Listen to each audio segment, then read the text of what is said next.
As one of Western Canada's leading thespians, I beg your pardon? Jeez. I wouldn't look for any... A sex thing already, just bam, and... Boy, John. Bill, I wouldn't look for any fascinating marks on the bottom of that. No, it's kind of neat. It's owned by somebody named Ming. It's a little porcelain humor. Sorry. No, but back to We're Bill supposed Reiter. to be very... Oh, absolutely. Yeah, great. Absolutely. What does that mean? We're supposed to be... What does that mean? What do you think that means? That means... It means as a thespian. Yeah. Yes? You've admitted to being a thespian. Actually, at the border a lot of times. That's wonderful, you know. You go across the border and sometimes you get Audie Murphy guys. And they say... And sometimes, I don't know where they're from. They're not Washington State, though. So where are you going? Oh, just down to Seattle. Mm-hmm. Yeah, what are you going to do? Basically consume? And what's your occupation, son? Thespian? Whoa, cut the guns, Bob! So it is nice. As a matter of fact, a lady once, when I sent a telegram, no, what was that? She was asking me, it was something about voting or something, and you know, that she said, and what do you do? You know, and I said, thespian. And then she said, oh, and then she got the address, name, and she read it back, and she did. She said, it was so funny. We laughed a minute. She said, you know, Bill Reiter, here's your address, occupation, lesbian. Oh, no. Yes, it worked. I'd never say that again. That's why I was a little embarrassed when you brought it up. Okay, that's an old quote, I'm afraid. I dug that up out of the bones in the closet. But you were, for a time, a stage actor, weren't you? You haven't done much of that lately, but you... I was a stage actor, yes, and actually my voice was like this. It was unbelievable. Yeah. I was a stage actor for about 12 years. And then I realized, what the hell am I talking like this for? No, I did, yeah, my wife said be humble today, so I almost caught myself. I have to be humble. Oh, I did a couple of things. No, besides the striking resemblance to Noel Coward, you played Lenny in Of Mice and Men. That's a tough character to play. Yeah, it was neat. That was actually the first thing I ever did. Yeah. And they did a review on CBC Radio, which I got the transcript of, and somebody said, well, he was, you know, fairly good, and what has he done? We don't know the name, you know. And sounds like Lister Sinclair. I think it was Lister, yeah. And what has he done before? And somebody said, oh, he was a disc jockey on CKLG, and everybody went, you know. So it's another negative. Gee, I haven't had very good luck talking to people, have I? How were your reviews for it locally, though? What's that? How were your reviews for it? Good. Yeah. They were great, but my wife told me to be humble. Come on. Now all of a sudden I'm Jewish. Well, let's show off a bit. Come on. You did, speaking of Jewish, Fiddler on the Roof. What did you play in Fiddler on the Roof? Tevye. Oh, you're good. You do. You knew it already, didn't you?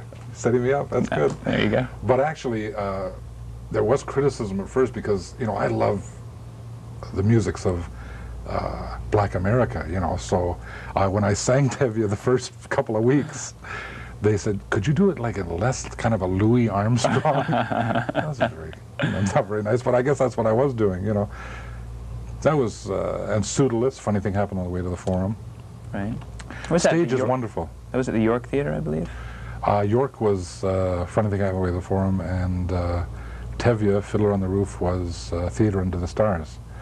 Of Mice and Men was at Metro, and then I did a couple other things too. One, believe it or not, at Oil Can Harry's, which was an old rock club in town, and downstairs they had a small club, and we did a play in there called, it was about addicts in Harlem waiting for the connection to come. And I was a guy who was a filmmaker, documentary filmmaker, you know. That was a good play.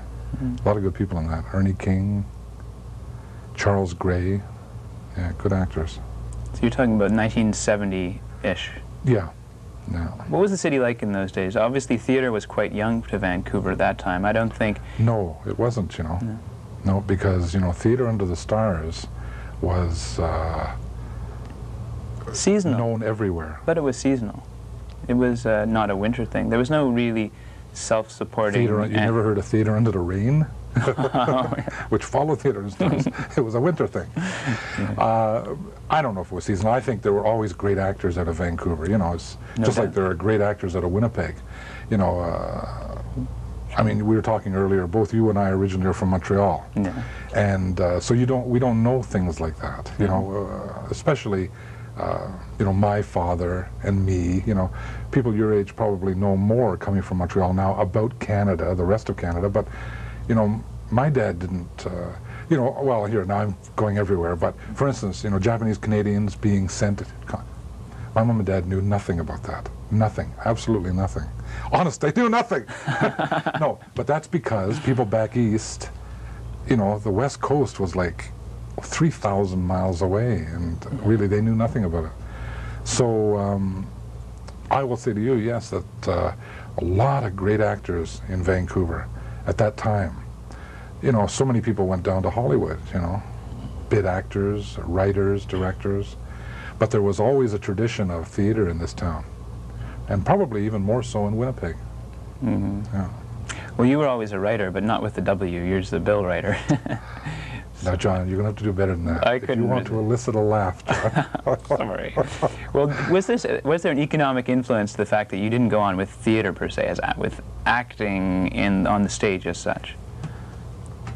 Yeah, I think so. It's also laziness too, you know. It takes a hell of a lot of time, you know.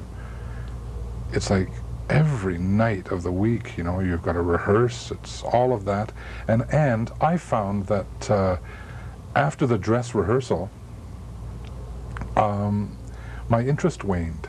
You know, once I was getting the laughs where I was supposed to get the laughs, and once I sort of captured the character,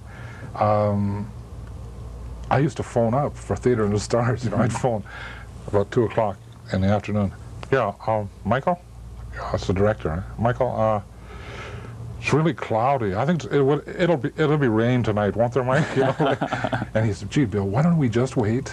Here's a thought. Let's wait till 5. Give it 3. And so in this town, right, as you know, in BC, in Vancouver, yes, it's bloody raining at 2, Yeah. and at 5 o'clock, sun, right? So, damn, so I had to do the whole full 2-week run. Now, there are actors out there listening to this going, that boy should not be on stage, you know. And it's, I think that's the main reason. The reason I love radio so much, and I love radio, I love basically what I'm doing now. You know, aside from the Kokanee beer commercials and Zigzag, you know, on television, but most of the work that I do is radio, and I love it, both for the fact that it takes a little of your time, you could devote all your energy to it in just that burst, and yes, of course, monetarily it's good too, you know. Mm-hmm.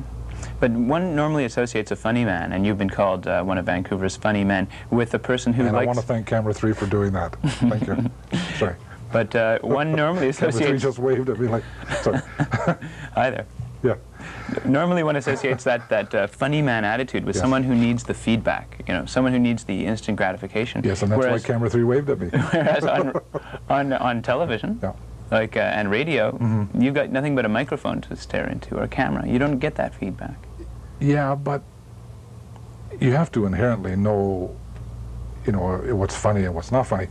There are things that I find funny that I don't do because I know it's not going to get a laugh. I think they're a riot. For instance, we just went, was that a Verdunism there? It's a riot?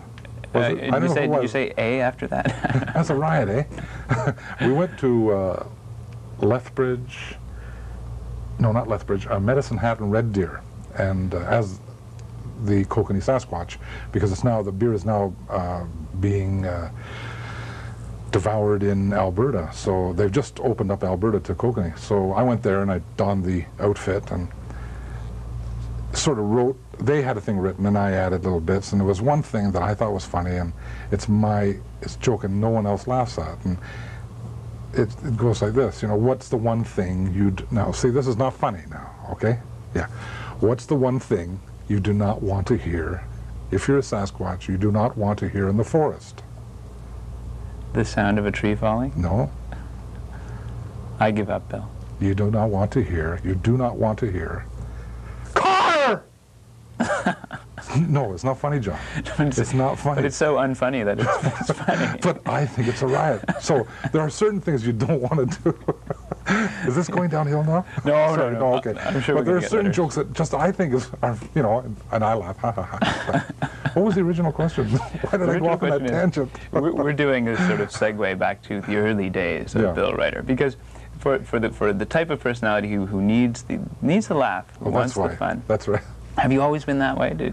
Oh yeah, the guys I hung around with, the reason we hung around together is because we shared the common interest of humor, you know.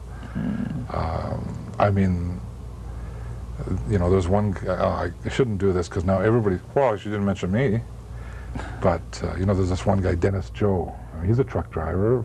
The guy is such a riot, you know, and so, as a matter of fact, I always say that he hates us when I say this. Well, Dennis, actually, I'm doing most of your bits and getting paid for it. Yeah, I know it's dirty, isn't it? That's low, Joe. Well, I do have a little bit of a rottenness in me. Gee, what? You want to paint the picture of Mr. Nice Guy? No. Gee. But, I mean, this guy is, you know, he is so funny. And there are other guys in the group, you know, like Al Foreman, you know, the piano player. Well, Al's a funny guy. And so that was basically why we hung around, to share that love of a good laugh, you know, of having a riot, you know. Yeah. Well, you're not a newcomer to BC, but you weren't born here at all. You were from, you say Montreal, but actually it's from Verdun. Actually, it's from Verdun. You know how people, being from Montreal yourself, you know how people say, no, I'm from Verdun, right? You know, it's like a separate enclave almost. Yeah, sure. And at one time it was Canada's 13th largest city. Lucky. So, yeah. That's right, and we've paid for it ever since. But you didn't stay long. Do you no, have when I was 11 years old, my mom and dad moved out here. And, you know, being spoiled, you know, part of the reason they moved out was because I had asthma so badly. So bad. You know, I was in oxygen tent and things like that. So mom and dad moved out here, and they have not let me forget it ever since. Your dad was a railway man, eh? Yeah. Yeah. Didn't you eventually work on the railway yourself? Yeah. Grain doors, where you have to pick up, this was out here, where you have to pick up, oh, geez, it hurts me just to think about it. I almost, you know, you have to pick up these huge, first of all, you know when the grain cars come in, right? And there's those grain doors, they're like huge things of wood in this bloody car, you know, and then they take them out, and sometimes they get broken. It was terrible, guys. I'll tell you, it was terrible. Oh, no wonder I got into this and got fat. And you get a piece of wood, and you have to nail them. And nobody speaks English. It's all Italian guys, right? And guys like with little Italian guys from Sicily with necks like this, right? Yeah. You don't want to say, I hear you're a funny guy. No jokes. No. Get your Coke. You know, nothing. You know, you fix the doors, and they lean the door. Honest to God, they lean the doors against the boxcar, and you've got to take them, and you get. Can I stand up to do this, or is it possible? If we get a wide shot. If we get a wide shot, can we? Is that possible to get a wide shot? Yeah, sure. I don't know if anyone's ever stood up. Yeah, we're on a like wide shot. So, and you go and you like this, and you back up to this door, and this bloody thing weighs, I don't know, like 180 pounds or some bloody thing. I mean, honest to God, you put it. And you get down, like, and you put it on your back, and then you walk up, and you got to walk up this bloody ramp. And then two guys, sure, one guy takes it up the ramp, sure, then two guys, right, sure, take the thing and then throw it into this box. It was so rotten. It was so rotten. So then I became a porter, which was great, you know. Sure. Is that like those rotten old jobs, you know, I mean, when I was a kid, 18, 19, yeah, I did those things. So now it's nice, you know, fat guy goes, he does a little joke, you get a little money, you go home. I don't know. I'm wearing sandals, what can I tell you? No underwear. Okay, maybe you don't want to hear it. Sorry, camera 3, no underwear 2. Fine, okay. Oh, hey, he goes, all right, no underwear, yes.